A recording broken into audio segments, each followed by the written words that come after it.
পরের বার তারা ধান চাষ করলো। এবার কুমির কিছুতেই ঠকতে রাজি নয়। মনে মনে ভাবলো, এবার আর ঠকলে হবে না, খুব ভেবেচিন্তে বুদ্ধি বের করতে হবে।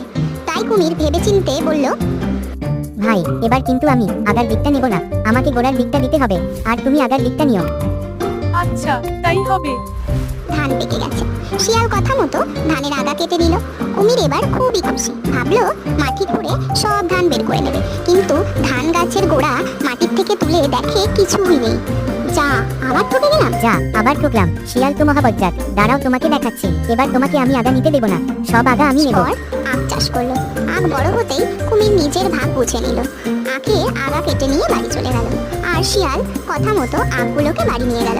কুমির বাড়ি এসে আখের আগা চিবিয়ে চিবিয়ে দেখে খালি নোনতা, একটুও মিষ্টি নেই। কিছুক্ষণ পর কুমির শিয়ালের কাছে এসে বলল, না ভাই, আমি তোমার সাথে আর চাষ করব না, তুমি বড্ড ঠকাও। এই বলে কুমির শিয়ালের সাথে সম্পর্ক ত্যাগ করে চলে গেল।